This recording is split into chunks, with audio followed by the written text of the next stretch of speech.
Hello mga kasari, ayan, good evening. Paggabi na kaya good evening.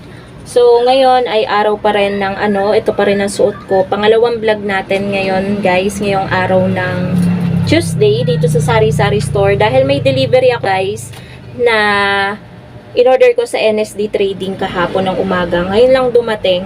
Mga anong oras na dumating. Kakarating lang talaga, siguro mga 5:25, 5:33 PM na ngayon. So, yung halaga ng pinagbayaran ko is 1,685 point something.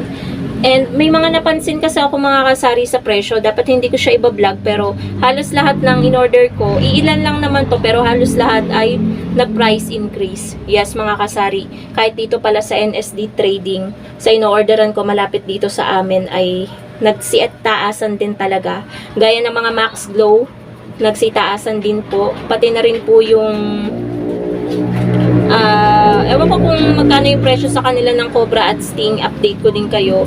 Tapos efficacent oil, iba yung dineliver nila sa akin na efficacent oil, medyo pricey ang nandito. So share ko sa inyo guys yung puhunan, tubo, ayan, tsaka yung bentahan namin dito sa Sari Sari Store. So ayun po, pakita ko na sa inyo guys yung mga dineliver sa akin. Dinagdagan ko, mas marami guys yung Sting kaysa sa Cobra dahil yung Sting po talaga dito is mabenta dito sa amin. Bali, ito po yung ating delivery mga kasari. Ito po, meron po tayo ditong tatlong Sting, tatlong dosena, 1, 2, and 3. Bali, ang puhunan po ng Sting mga kasari ay 198 ang isang dosena. Bali, pumatak po ng 594 pesos yung tatlong dosena. Pumatak po siya yung puhunan ng isang bottle po ng ating Sting ng 16.5. Bali, 22 pesos lang po ang bentahan ko ng Sting. Ang tubo po namin kada isang bottle ng Sting ay 5.5. So, okay na rin 'di ba mga kasari? Yung iba kasing tindahan dito, ang bentahan nila, 25. Ay, naiinggit nga ako. Parang gusto ko din i-25. Kaso kapag tin-25 ko, baka tumumal naman sa akin ng Sting. Eh, meron na din naman ako sa 22 na bentahan. Meron na rin akong 5.5. Hindi na rin masama. Tapos, yung Cobra, guys, meron tayong isa, 2 dosena. Cobrang dilaw. Yung green kasi hindi masyado, meron pa ditong tira. Yung Cobra naman, mababa lang ng 3 pesos. 195 pesos po ang puhunan ng Cobra. Ayan po. 195, bali pumapatak po na ang isang bottle ay 16.25. 22 din po ang aming bentahan, kaya may tubo po kami kada isang bottle po ng 5.75 pesos. 5.75. Hindi 575. So, ito po, efficacent oil, extreme with lavender. Yun yung inilagay. Ito po siya. Nag-order po ako ng 3. Ang order ko lang po is yung ordinary. So, yung 3, ang puhunan ng isa ay 44.90. Ibebenta ko po siya ng 50 pesos, yung efficacent oil. Medyo pricey kasi yung pinaka-ordinary, binebenta ko lang siya ng 35. Ito, ibebenta ko ng 50 kasi 44.90 yung puhunan. Para naman meron akong 5 piso, 'di ba mga kasari? Tapos, eto dito ako nabigla, mga kasari, sa Max Glow na maliliit. Nag-order kasi ako mga kasari ng isang box. Ayan, yung ganito kaliliit. 24 pieces ang laman niya. From 355 po na puhunan, 400 pesos na po. Ayan po ang puhunan. 400 pesos na po. So, nag-increase po siya ng 45 pesos sa isang box. Bali, pumatak na po na ang puhunan ay 16.66 mga kasari. So, 20 lang po kasi ang bentahan ko niyan. Pero ngayon, magpa-price increase na po ako. Gagawin ko na pong 25. So, may tubo po tayo na halos 8 pesos sa isang ganito. Yan. 25 naman talaga na ang bentahan yan sa labas. Ako lang ang 20.